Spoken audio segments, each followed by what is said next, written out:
shipping industry, talks about the borders, talks about customs, talks about Nigerian Ports Authority, talks about NIMASA, talks about everything that has to do with the maritime. And this is the Maritime and Border Show. My name is Prince Francis Chilaka. And my name is Dili Utomi. You're welcome to the show.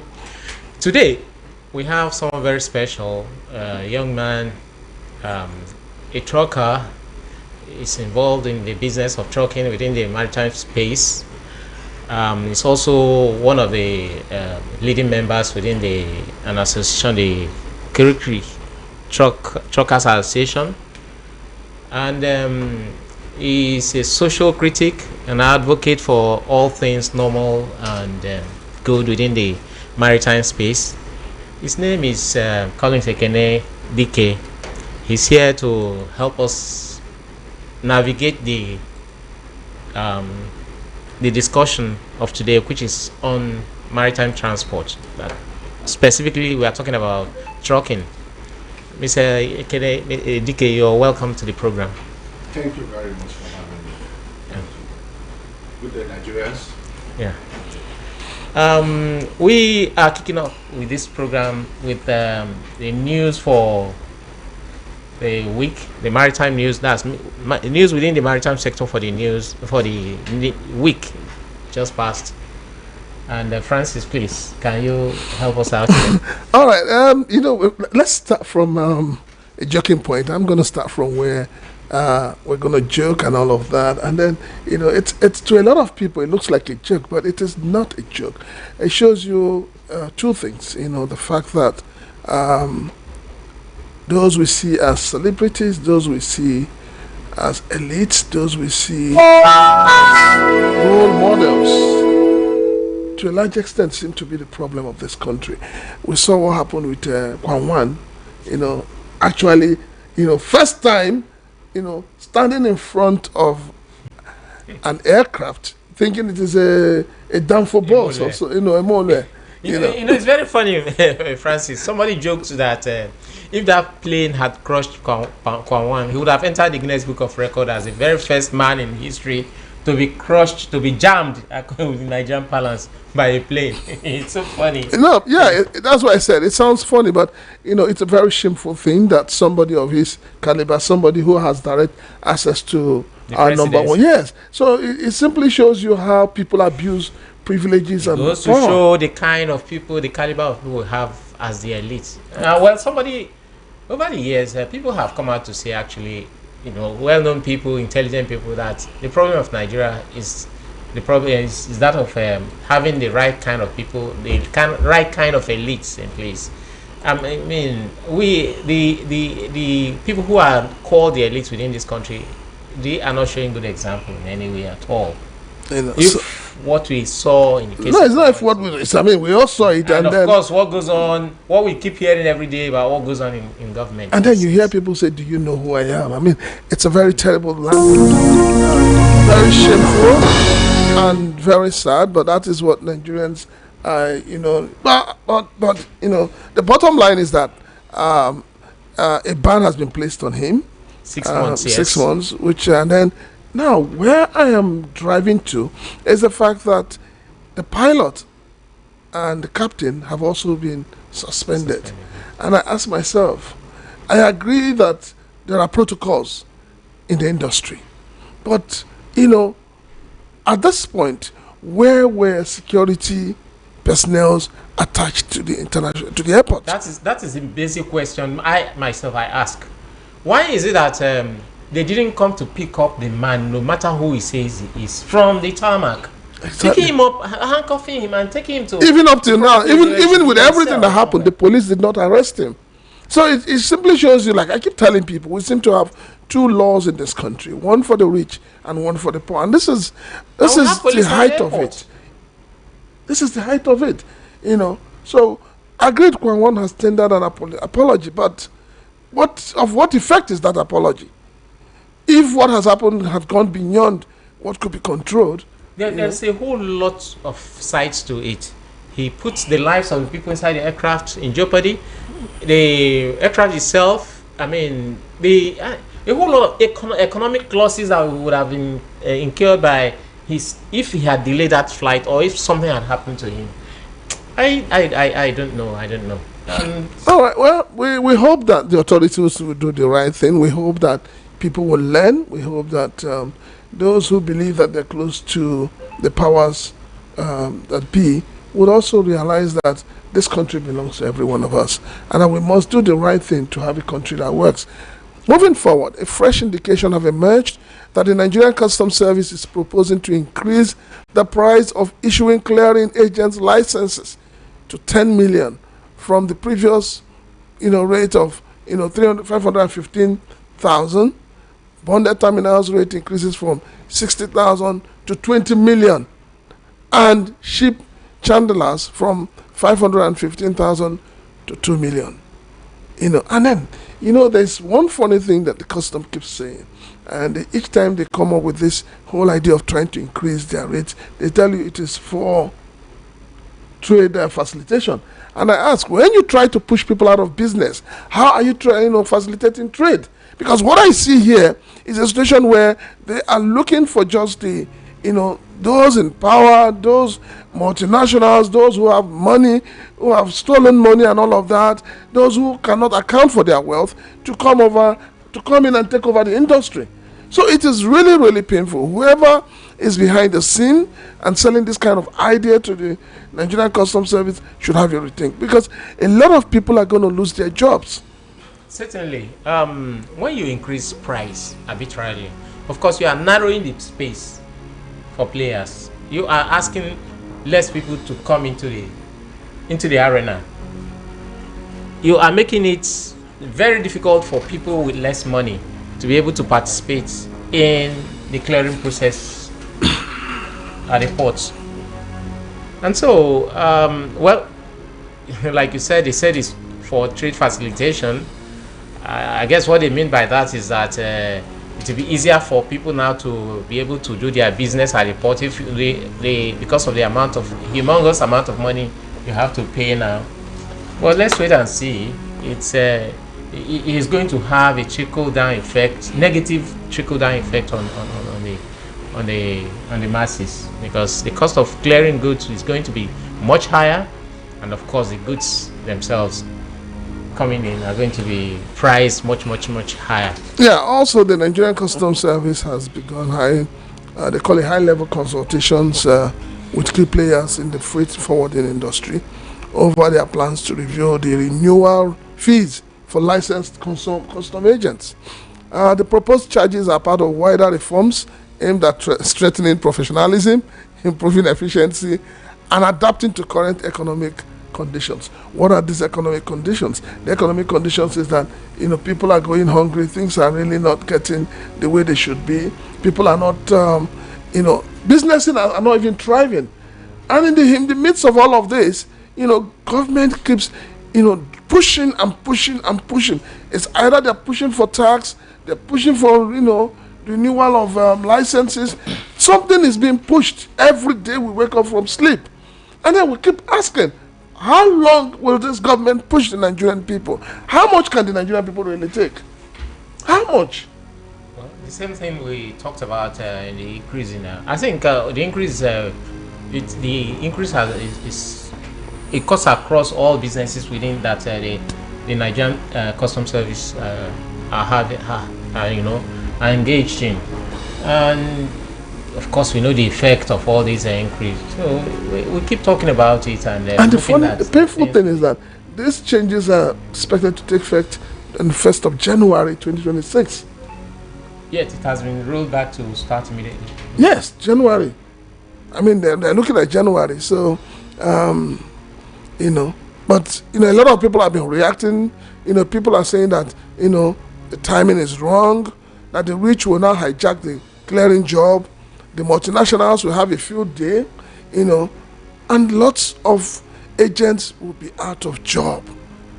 You see, the thing is this: the government, especially the federal government, keeps saying that they need money to do a whole lot of things, carry out projects, pay salaries, overheads, a whole lot of things that they keep talking about. But then again, last week we talked about the cost of renovating the airport, put at 700 I hear it's more than that. The figure has gone. It's even far more than that. 712 billion naira. That, I now ask. So at the end of the day, this money is filtered away in things that do not really matter to the common people of this country. It's just politicians trying to play on our collective psyche. Well, let's wait and see. We keep praying and we keep talking about it, like I keep saying. Yeah. If also during the week there was this problem, or it's everything that happens on the ICT now, we say hitch, glitch. There was this glitch about the Odogu network system. Odogu, yeah. Yes, Odogu. But then the Nigerian Customs Service has cleared the air on the concerns raised by importers and licensed custom agents. Especially with the transmission of product certificates from M and SONCAP required for power processing on the Biodogu platform. In a statement signed by Abdullahi Mewada, the Assistant Controller of Customs and National Public Relations Officer for Controller General of Customs, CGC Bashir Adewale Adeniji, the NCS acknowledged that the disruption followed technical integration challenges that emerged during the process of onboarding the Standard Organization of Nigeria (SON) on the Biodogu platform on July 23, 2025, saying these system-related issues temporarily impacted traders' ability to accurately capture their FOMEM, PA, and single goods declaration. According to the statement, the specific challenges encountered included limited space for the trader's name, incorrect data formatting, missing 10-digit product codes, ambiguous error prompts, and difficulties linking the tax identification number to traders' profiles. While the NCS was able to promptly resolve the issues within its system, further coordination was required to complete the resolutions on SON's side. And I keep asking, before now we had the NICES 2 that all of us believe was working so well, and now we're moved on to Biodogu. The only reason why they say we're moving to Biodogu is that Biodogu is an indigenous app, and we're hoping that we don't have worse situations, because the more your goods are delayed, either the more you pay, Yeah. So we're hoping that. I'm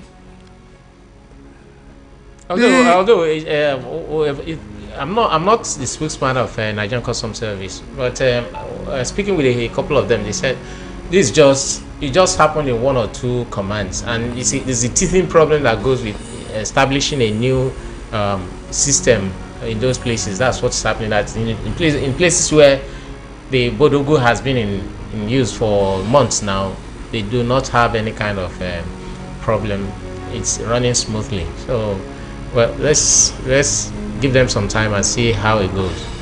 All right. Also during the week, there was a historic summit. Unites Nigerian coastal states in bold new drive to crush piracy. So in a landmark gathering that promises to reshape Nigeria's coastal security and economic landscape, the Nigerian International Coastal Border Platform has advocated for the harmonization of maritime laws. The platform held its inaugural summit in Oyo, Akwa Ibom State on Friday, the 8th of August 2025, with the deputy governors from nearly all member states in attendance, and the event officially opened by the governor of Akwa Ibom State, who unveiled a sweeping action plan to harmonize maritime laws, bolster security, protect fragile coastal ecosystems, and turbocharge trade across borders. I mean, this is a welcome development. That's a good one. Because also during the week we heard that some foreign trawlers, attacked indigenous fishermen. And there's something the continent, well, particularly the country now, is sitting on a whole lot of gold mine. I mean, not just one. What we call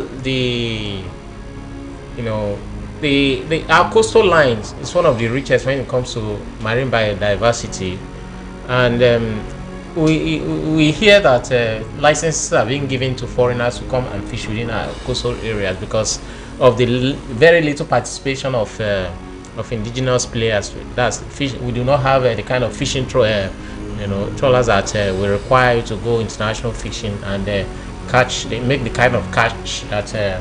Although we used to have that, we used to have the Hebrews before. But what has happened? I mean, everything seems to have gone south. Down south, yeah. You know, so the way it is right now, rather than encouraging the Nigerian fishers or fishermen to go and fish within our coastal areas, within our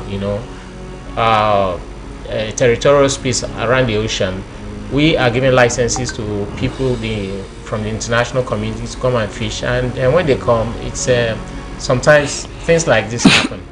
But then the question is, when you give these licenses, do they pay taxes appropriately? Do they pay?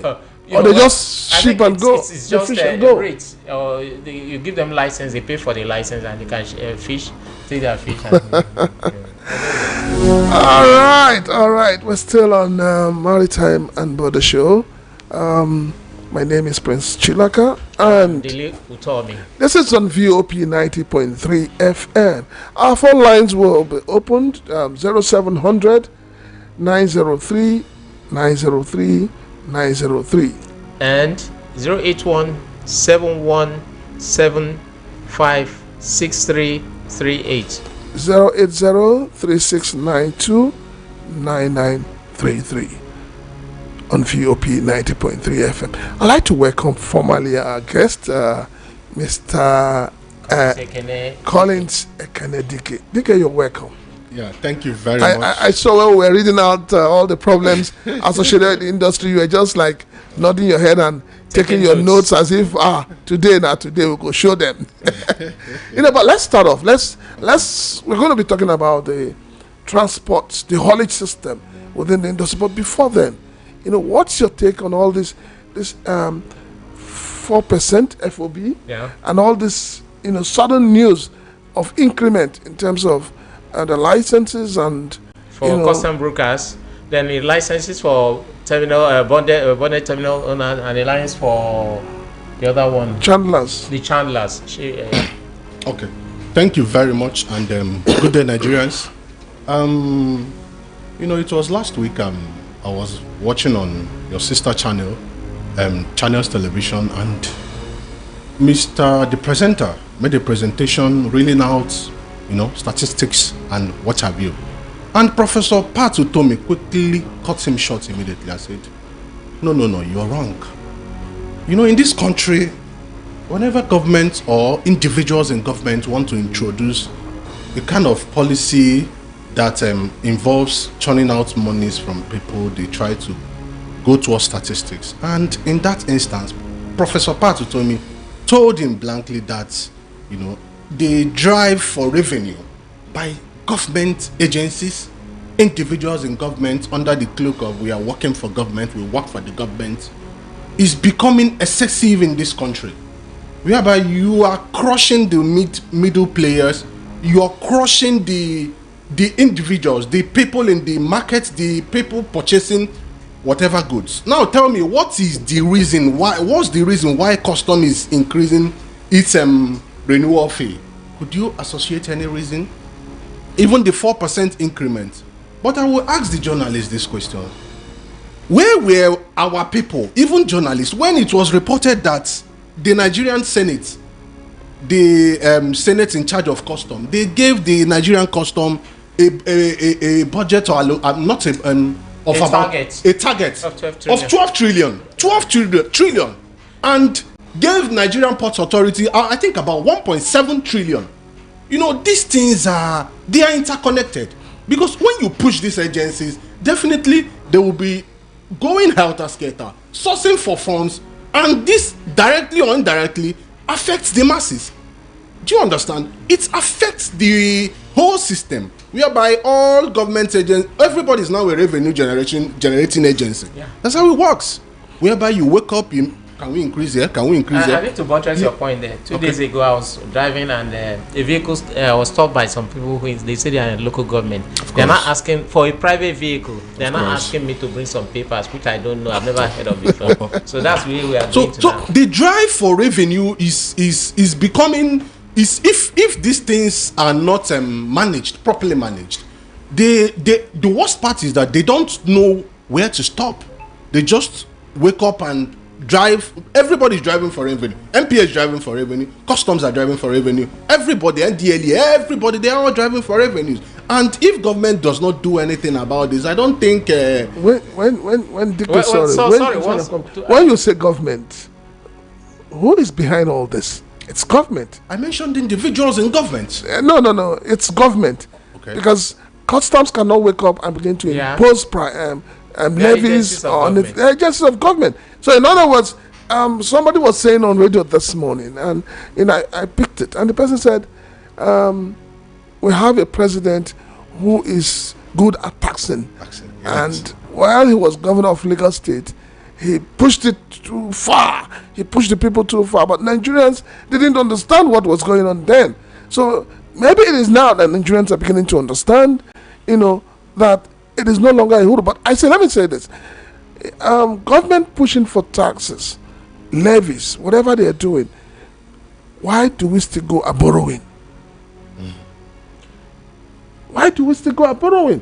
Because you can't be levying people to a point where, people are finding it difficult to stand in this country today. And you're still levying them, you're still taxing them. But even in the midst of that, people are not seeing how you're utilizing even the small revenue you're getting. You don't go to the hospitals and you get, the drugs are not available. The doctors, you have one doctor caring for about 1,000 patients. So the question is, it's this whole tax system, how is it going to benefit the ordinary Nigerian? Okay, when governments go about taxing and increasing tax and what have you, well, it is very easy for you to hear that we've generated so billions, we've generated so billions. Their emphasis are more on taxing and getting these monies because, as I heard in the presentation last week, it's easier for them to loot these monies. It's easier for them to associate these monies to one white elephant project and try to compensate the masses. This is what we've used the money to do. This is what we've done with the money. This, that. Meanwhile, we know that these monies have been, moved through different convoluted means that you can't come out publicly and say this is it, because legally they will start asking you for your evidence.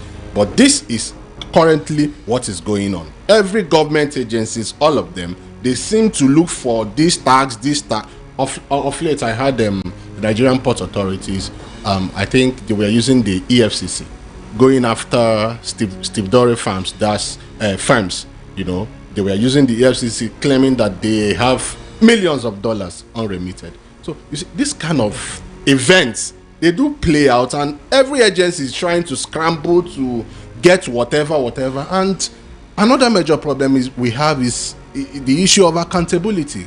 When these monies come in, who is to be held accountable? Do you understand? They keep from all indication, if we navigate it towards transportation. Of course, I don't need to tell you. You were mentioning the case of Kwam, of which you said I think I heard he was trying to block and he stood in front of a moving aircraft. Now, if I may ask you, will it be news to you if I tell you there are so many people standing in front of moving trucks in Lagos State? So many people. That has been normalized. It has been normalized. It's become a way of life. Is it not? Are we not? Is it not double standards normalized now? Now everybody's picking up one dinner. But the case is strange. But what we're talking about, why we took the interest in Kwan is that if you do that abroad, let's be very honest, you'll be tagged as a terrorist. Yes. Because that's hostage situation. Of course. But in Nigeria here, you do it, we'll laugh over it. People already say, "Oh, he has apologized. Let the matter die." What is happening right now? And that's why you can see somebody who just run from nowhere in front of a moving truck, all because he believes that he wants to collect 1,000, 1,500. He doesn't care about his life. So you're in the transport industry. That's your sector. Okay. How well do you think government has helped in curbing the menace of these people in the haulage industry within the maritime sector. The extortionists who... Okay. Government, in its own form, has done not practically enough to curb this menace, because this menace has been going on, especially in Lagos State. It's going on all over Nigeria. We've been getting feedbacks from our different operators in different states. But what we have in Lagos, in fact, Southwest to be in particular, Lagos State in particular, we have group of boys. They call themselves, they come under different unions, particularly road transport that's the one we call Ritian, and the National Union. They come under their umbrella. They claim that they are members perpetuating this kind of illegalities. We've said it on different forums. In fact, in different meetings at Alausa, at different places, that this thing is causing untold hardship to Nigerians. It's killing Nigerians. I can give you instances of where we've had this kind of situation causing deaths. In Kirikiri, we have a situation whereby about 2 brothers were killed. One a lawyer, that was 2 years ago. One a lawyer, 3 people were killed, 2 brothers. They were killed. And we also have a situation whereby these consignments are vandalized. The trucks are pulled down, the trucks fell, they vandalized the road and what have you. And we even have a situation last year. These area boys were trying to extort monies from this truck, and in the process, the area boy, the hoodlum, was hanging on the truck, and his hand slipped and he fell. Of course, the trailer of the truck crushed the person. Tires. The tires. Do you know what happened? The truck was set ablaze. It was burnt completely. It happened at Amuwodofe. And these things have been happening. And what I find to be very, very bad is where we have agencies of government subtly in different forms colluding with these hoodlums, these criminals, these touts. I can tell you specifically to a point that we've held meetings with I think whether the past or current chairman of Amuwodofe, Mr. Valentine, on this particular issue. In one of the meetings, he assaulted me. In one of the meetings, yes, I will say it, he assaulted me, physically assaulting me, because we asked him a straight question. What is the problem? Because these area boys are well scattered, especially in Amuwodofe. He took it as an offense. So that's why I always say individuals in government, because when these monies come, they know their convoluted means of sharing this money, and that is why it is persisting. So you said he assaulted you. Why didn't you sue him? Of course, we know it was reported to the police. Nothing was done.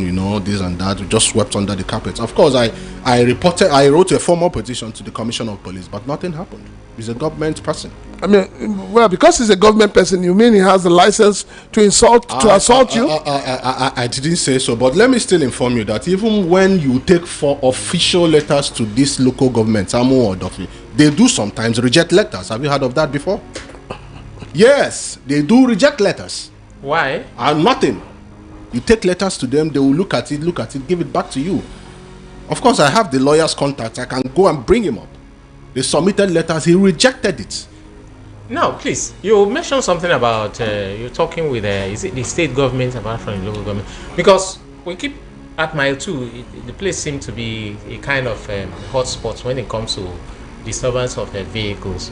What are the critical, practical steps that you have taken in order to curb this issue of money being extorted from you truckers? Okay, sometime earlier this year, when we were at the heat of it, whereby monies were being collected almost everywhere, Mile 2 specifically, we were charging the sum of 5,000 naira before your trucks can pass Mile 2, and sometimes that's at Mile 2. At Mile 2. So wait, this 5,000, is it for the local government or does it go into individual pockets? This monies, they claim it goes into the union pockets, unions that you are not their member, you do not belong to these unions, but they collect these monies and it trickles down. You pay cash. Of course, it's cash. And do they give you receipts? No receipts. Let me even tell you, during the era of cashless policy, they had POS. Yes. And the money will go into individual accounts. Of course. They had POS. So this has been happening. And to an extent that at a point we were spending about 70 to 90,000 naira to get to Agbara for any container. From Tinkan. Yes, from Tinkan before you get to Agbara. These are extraction points where you have to settle from there. Yes, to Agbara. yes.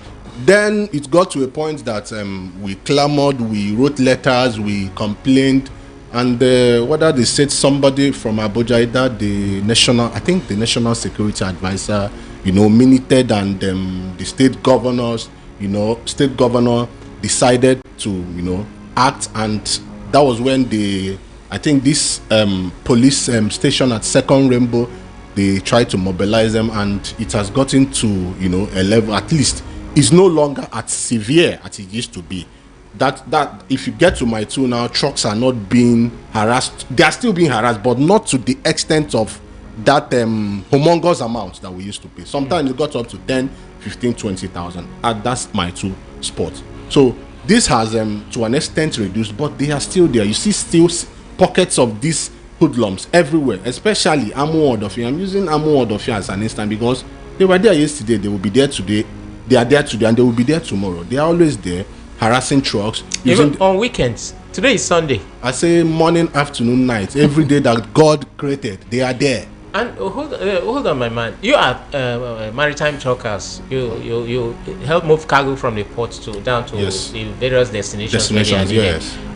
Amodofi doesn't have any kind of port around it. It's Apapa that we know. Of course. They are all under Apapa. How come the host local governments to the ports don't have this kind of thing, but the nearest local government I have to pass through?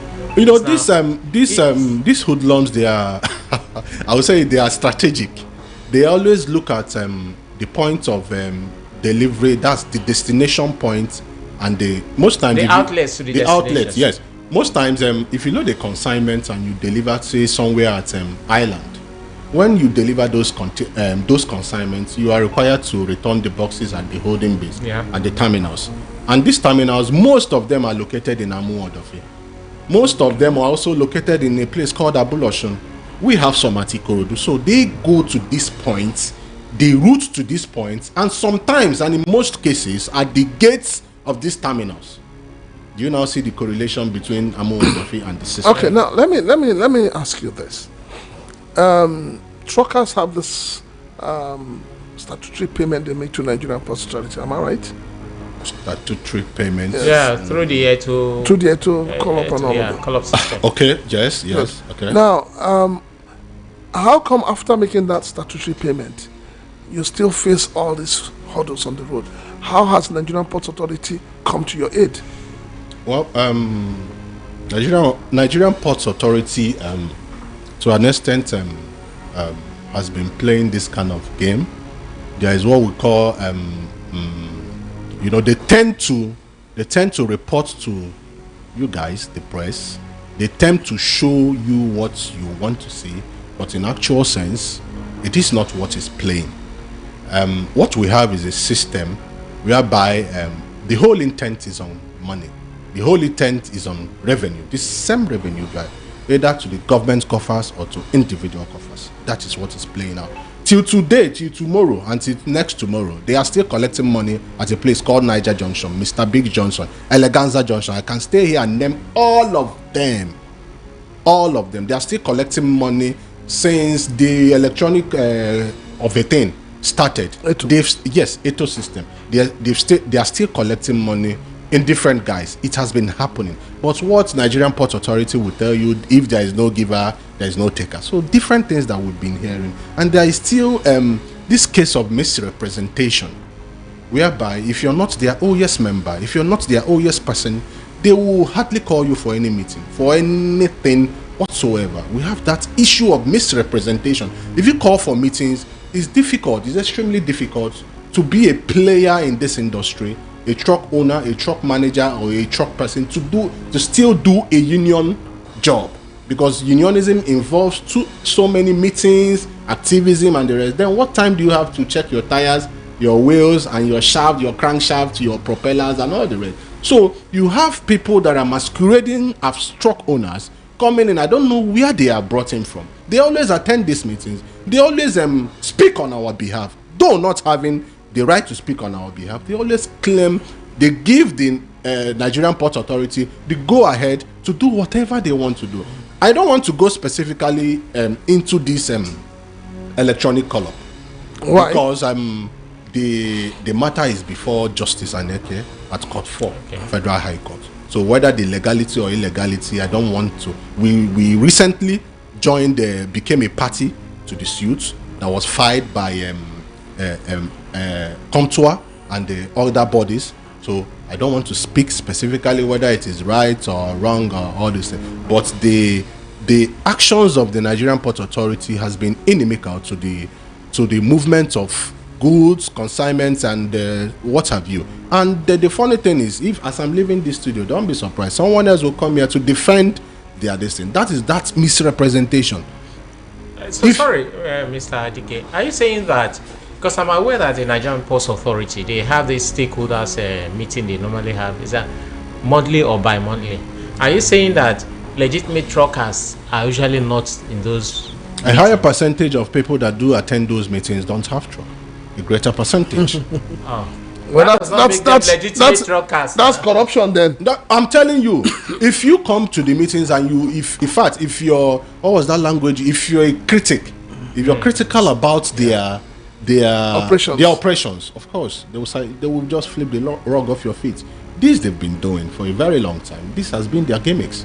And when this electronic color was coming on board, they promised us so many things. So many. In fact, to the extent that they promised that they will escort our trucks from different parks, brigades, and so many things. I also heard that you guys proposed that you should handle the electronic call-up yourself. The truth is that the electronic call-up is supposed to be handled by the terminal operators. The terminal operators, because that's what we've been advocating. Okay. That the electronic call-up should be handled by the terminal those operators. Who genuinely own terminals. Those who genuinely own that are in current possession of whatever we are going to pick, because the terminal does the documentations and release the TDO, that is the terminal delivery order, and what have you, because the freight forwarder has paid every necessary dues, every necessary payments that is required by law. So why still compelling us? But of course that's a matter that is in court. And so many things that if I start to reel them out here. But also we still have this their normal saying by the Nigerian Port Authority, the company handling the electronic call-up. They will tell you, oh, we've cleared the whole road network. The whole road network is clear. Of course, the road network is clear. Yes. But I will tell you three things that made that road to be clogged. Can you hold on those three things for a minute? Okay. All right, we're still on VOP 90.3 FM, and it's the Maritime and Border Show. Our phone lines are open now. You can reach us on 0700 903 903 903 and 081 7175 6338 080 3692 993 9933. You can send also your WhatsApp messages. We'll be here to attend to it. All right, Mr. Ekene. Yes. You were going to tell us three important things that is holding us down. As at 2018, 2019, 2020, there was this serious congestion at the ports, at the routes. And from my two to different locations, then from Costain to Ijora, different exits. So the number one factor that caused that traffic to occur was the... Can you just hold on? Okay. Hello, good afternoon. Good afternoon, sir. Afternoon. Your name and where you're calling from, please. Okay, my name is Okemoke. I'm calling you from Bulado. All right, you're welcome. Under the local government, under First Act. You're welcome. I'm on the local government. You're welcome, sir. Thank you very much. God bless you for your good work over there. Bless you too, and sir. I say those who are listening. Whenever you people or anybody is calling them area boys, I become angry. If criminals thieves and robbers. You're supposed to terrorists. That is what supposed to come, because as it is, as I'm telling you, if you go to, come to this place, Ablado bus stop, you see them hanging around. Even they have entered into a money way that even if you buy house now, and you buy land now, pay everything. Before you start foundation, you must pay them. And the house will reach in the little level. Before you reach little, you pay them. Before you roof again, you pay them. Before you pay them. And even if you finish the house, you say you want to stand peace, maybe in the compound where you must still pay them. So they are not. You call them area boys. Is that you are affecting them or giving them good thing. And robbers, terrorists, because some of them they are with their weapons there that you may not know. In the night they operate if you try. So this thing, I don't know why Lagos State, I don't know. So although Lagos State is the center of evil, I'm sorry to say the center, the whole center. I'm sorry to say this. Please. I'm sorry to say this, but that is the truth about it. On radio, please. And It's the truth about it. There is no how. If you don't, they will don't. Most especially if you are speaking another dialect that is not this other dialect. It's a big problem. I'm telling you, there is no breathing space at all. Or is it the one drivers on the conductor on the way? Please, is there any way that we can do to stop all this nonsense? There's no breathing space at all. You go to a market, there is a problem. You in this school, in which place? There is no breathing space at all. How are we going to do this? All right. Thank you so very much, sir. And their guy is there. Because if that the government of Lagos State is not supporting them, this thing would not be so. And what he said sometimes ago, that man would have supposed to be in jail now. Thank you very much, sir. So please, people should take it seriously. We are taking it seriously. That's why we are talking about it on air. Because you tell the truth. Don't I comment chairman? Thank you very much. Thanks so very much, sir. I don't have to about this, please. Yeah. All right. Thank you, so that other people can call. Can also call. They don't want strangers to stay in their land. Please, listeners, when you call in, Thank you. you have 1 minute to state your case. Make your submission, please. 1 minute to make your submission. Contribute to this program. Thank you very much. Yeah, Mr. Adike, go on. Yes. Hello. Good afternoon. Your name and where you're calling from, please. Hello.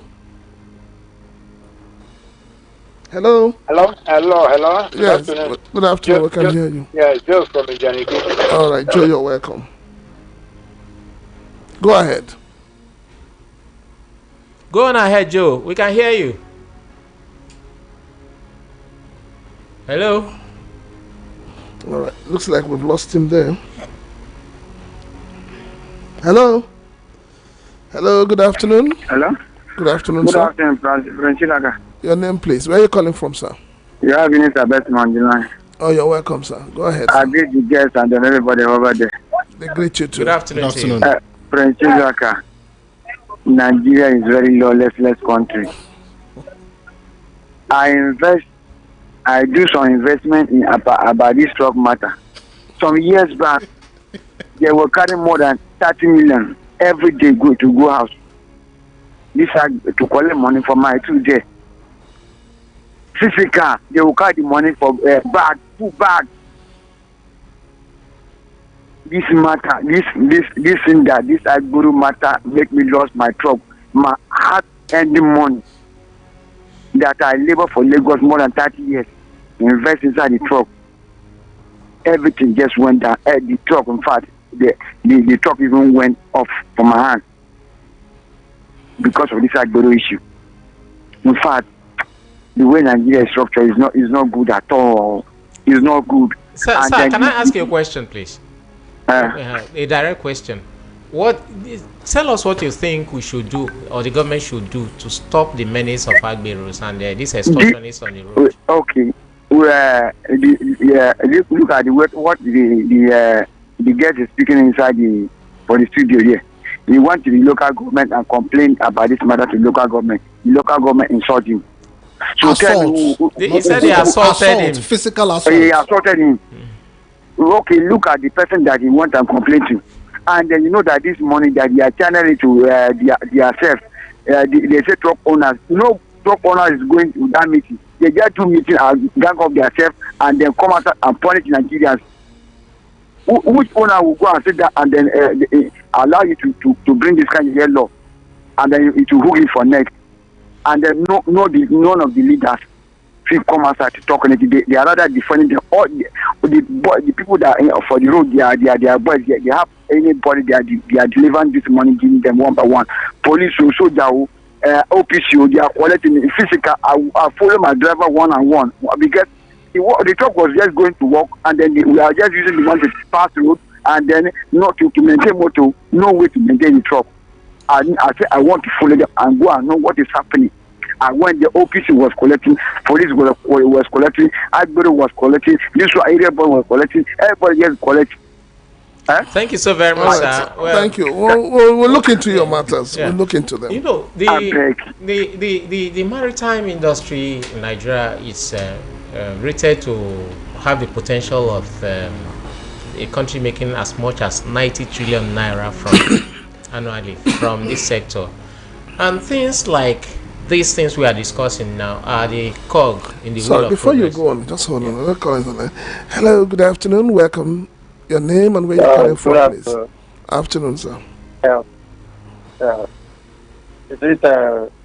This is VOP. Yes, 90.3 FM. Yeah. And it's the Maritime and Border Show. Your name and where you're calling from, please. Yes, at the front satellite. Okay. What's your name, please? Sir. What's your name? Okay, my name is UK. Okay, go ahead, sir. Go on ahead, UK. You see, all this agro matter is something that the state government should look into very well. And if you don't wear uniform concerning state government, they're supposed to arrest them. I think if they are arresting them, it will reduce for taxation. It will reduce by intimidating drivers on the road. That is my... All right. Thank you so much, sir. Thank you so much. Sorry. All right. Timmy, you were asking him. Yeah. I was saying generally that the maritime sector has the potential of bringing in about 90 trillion naira to the economy, the Nigerian economy.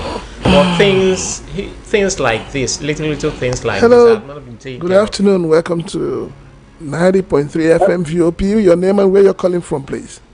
Okay, Joe from Islamic here. Yeah, which would you I welcome? called before. Okay. Good afternoon, Shilaka, and the presenter. Yeah, good afternoon. All right, you're welcome, Mr. Jude. Okay. This one is this issue of Abu is a very disturbing something in Lagos. As one of my friends that drives a truck driver, you know, some of them used to move in the night. Are you hearing me? Yeah, we're hearing you. Go ahead. Some of them used to move in the night. So this guy told me that these guys use different kind of weapon. In short, the way they were paying about 500 or 1,000, one guy climbed. They used to block the road. One guy climbed the trailer as they stopped the guy, and they used the weapon to threaten him. A new brand new razor blade. They threatened him, pointing it on his eye that he will blind his eye. That the money is 10,000 naira. The guy don't have any choice than to give that guy that money. This is around 12:01. Once is about around 12:01 in the night. That is what they used to do so many places in Lagos here. And the problem is that the former governor of Lagos here is their papa. And now he is on top. You understand? So what I think is just to arresting them and putting them in a very big place. Because you cannot call it fair, but as in a student, they train them, you understand, train them and make them to become something in life. Then when the person is being qualified, they can release the person and he will move out of there and do something. Right. Most of these guys who are talking, most of them are criminals, retired criminals, and they are doing a lot, especially in the night. You can tell any driver to call you now and tell you what they experience in Lagos, you'll be shocked. Thank you very much. It's very terrible. Thank you so much. All right. All right, let's continue because we need to be fast. Go on. I mentioned an issue of misrepresentation. You know, sometimes when we say this misrepresentation, we don't know how deep this has really affected and impacted us and this topic. Now, let me tell you what happened during the 2023 general election. We had this platform and truckers, and we had so many followers. And of course, the state government knew that, you know, that we were dissatisfied about their policies, about their one-sidedness and every other thing. So they called for a meeting. The first meeting, I think they called it, they had meetings at the party secretariat. I told them that I'm not a member of the party, that I wasn't attending. Now the second one or subsequent ones, they called a larger one, of which I was not equally there. But during the meeting, so many people spoke, and the people that were the critical stakeholders were not allowed to speak.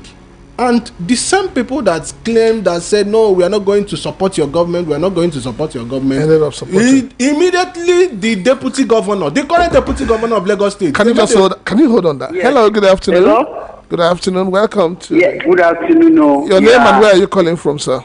Okay, calling you again from Abulado. These are the boys that they have been using in election now. So that is one of the employment that they gave to them, that they have employed them. That's empowerment strategy. Okay. Yeah? Their own empowerment strategy, ways of empowering the people. Yeah, that is the way now. They're empowering them. They have employed them to be disturbing the peace, disturbing the audience, disturbing people, distracting them, causing confusion. You know, you will hear order, show me the order, as if they give you money to keep. You know, all right, thank you, sir. So that other persons can call in. Thank you so much. Thank you so much.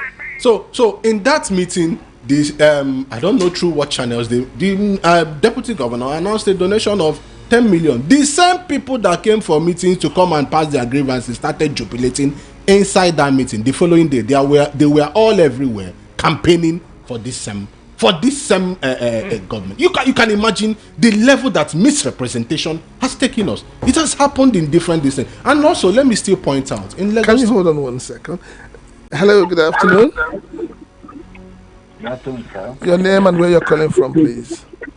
Yeah, I'm Richard from Ojodubega. Please, you have just 1 minute. Okay. I don't going to waste your time. Let me tell you one. I've been in Lagos for over for 20 years. The problem you people are talking about is problem created by this present head of state, or rather president. Because Marua was in Lagos. Buba Marua was in Lagos. Right? When Agbero was very, very, tough. But he worked day and night and stopped Agbero completely in Lagos. I was in this Lagos when all this is happening. This Lagos. So, the moment this man took over as governor, he recalled them and kept on the road. That's why Lagos, you don't see people letting work or contributing to anything. Everything is what? Jumping on top of boat and stopping both commercial and all these trucks. So the solution, if only the president, Nigerian president now, give assurance that he will stop what he started, that's the solution. Otherwise, it's just a waste of time. All right, Thank you so very much, sir. Thank you very much, sir. So, Mr. Make your point so that we go to another. So, after the meeting, of course, they started jubilating and started campaigning for I'm not a politician. I don't belong to any political party, but when I say the truth, I tell you the truth, irrespective of whose house is God. But the attitude of people that claim that they represent us has been bad. They are strange bedfellows with these people that are, implementing these policies that are, aiding these hoodlums operating everywhere. Okay, let's just move a bit. There's been this issue about the Lekki path and the prison, and about the ATO system being introduced by the Nigerian Ports Authority there and the Lagos State government. What is really going on? People need to know. Lekki Free Zone Command. Okay, yes. Okay, the Lekki Free Zone call-up system was an idea to be implemented by the Lagos State government. And sometime last year, they've been making an arrangements. They've been shifting goalposts all the time. We are going to start this month. We are going to start this. But the truth is that I said I wouldn't delve into Eto call-up, but the Lagos State government, quickly copied the model of the Eto electronic call-up, of which we are in court. We are still in court about this call-up of a thing. Let me tell you, the Nupeng, the PTD, petroleum tanker drivers, as we call them, the wet cargoes, till date, they don't pay for call-up at Apapa and Tinkan. The same barrier that this truck passes is still the same barrier that we pass, but we pay as much as 25, 30 something thousand. That is officially. Unofficially, it ranges 200, 300, 400,000. Where does this money go to? I was told that it was supposed to be 12,000 naira. No, for the Apapa own. That's what I'm saying. Now, for the Lekki own, the Lagos State government came up with the same idea. This is still the Lagos State government that has been sleeping and slumbering about this whole thing of area boys. All of a sudden, money is involved. Everybody is awake and his eyes shining to extort and further extort these truckers. Now, the Lagos State government brought out the same format, the same strategy that they want to start call-up, and they pegged the sum of 12,000 naira to be paid. And let me inform you, it is not Lekki Seaport alone. It is Lekki corridor. That was what they mentioned. Okay. But because we know that it's still Lekki Free Trade Zone, they want to. Can you just hold on one second? Hello, good afternoon. Hello, sir. Your name and where you're calling from, please. My name is Mr. Godwin Isbago, calling from Orile, Egom. All right, sir. Yes, I was driving one day to a cold bridge. You see the way this guy from a concern followed truck, climb a cold bridge, going to Jora. He was hanging there. The driver was speeding. He was hanging there because he wanted to collect money. Unfortunately, his leg is off the one of the belt stand. So thank God that he did not fall. And even police was there. There's a police at the Kobe going to Jora. There's a one junction going to Pabo and the Jora. The police people are there. They did not say anything. Coming down to that bridge going to Jora, there's where they were parking tankers going to Jora Causeway before it climbed to Apapa. The guy stopped.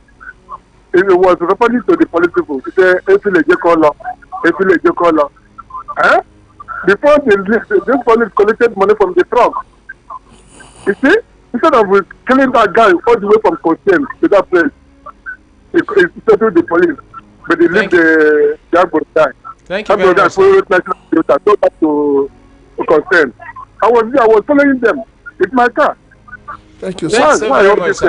Thank you very much, sir. These things at least people are calling to, So this Lekki call-up, was an idea from to be implemented by the state government, but they caught few people, of course, this same misrepresentation. They called NATO, they called them Nupeng, they called some other people, and they dialogued, and those people claimed that they wanted to go on strike. They never involved us. That is the truth of the matter. But we were supposed to be among the paying people. Yeah. Now, when they wanted, we immediately, wrote to the state government, and they called us for a meeting. And that was before they announced that they were starting on the 1st of August to collect 10,000 naira.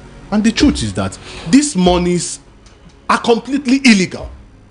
These monies, they are not enshrined in any law. They've not been debated in any house, both House of Assembly or the State House. Nowhere. These monies are completely nowhere.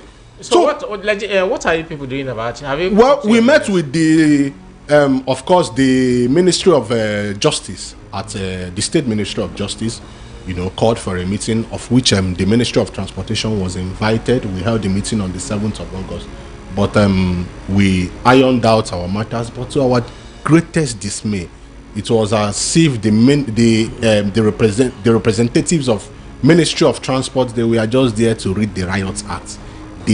I will quote one of the statements of their representative. He told us boldly that this issue of call-up has been signed, sealed, and delivered. And no matter what happens, that they will go on with it. Oh well, this same thing. Let me still inform you. This same thing happened in Kenya, Mombasa. The state government, exactly the same thing. How now? If you have a traffic at Ikeja, they should go and institute call-up at Ikeja. If you have traffic at Oshodi, they should go and institute call-up at Oshodi. Because these acts of, I always say, it's individuals in government. That has always been the problem. Okay, Mr. Ekene, you know what? We can't exhaust this today. What we'll do is we'll probably have a rerun. We'll have another session with you next week if you're available, because we want to find out what is the corruption level in all of this, because I don't think it is just some hoodlums or some area boys that are doing all of this, but I just believe that there are people who are behind it. So you would excuse us, give us one more session. Okay, can I say something? Because we're running out of time. Okay. Can I say something? When I'm speaking here, those people, either they call them MBC or whomever in Abuja, do they listen to us? Yes, of course. I believe that there should be a nexus with these people, customs or all of them at Abuja. I hope they can hear us. Not when they want to make investigation, they should go and ask, not gathering a particular pay, because that has always been the problem. These things, what are presented to the big boss, the authorities, the ministers, it's something quite different. Because if I believe they can hear, they know the right people. If they don't know, they should come to Kirikiri, go to different parks, go and meet drivers and ask them of our experience, especially on this call-up. Especially I'm going to take a last caller, and then we're going to end the show. Hopefully, you'll join us next week. Exactly. Hello, good afternoon. Where are you calling from? Your name, please. Good afternoon, Prince Tilaka. Yes, please. I almost enjoy your something. Thank you, sir. Let me tell you, the cocoa here is that when a whole nation allow seaport to be in a particular state, Nigeria is a very big country, and you allow one single seaport to be built, to be used by 300 million people. What do you expect?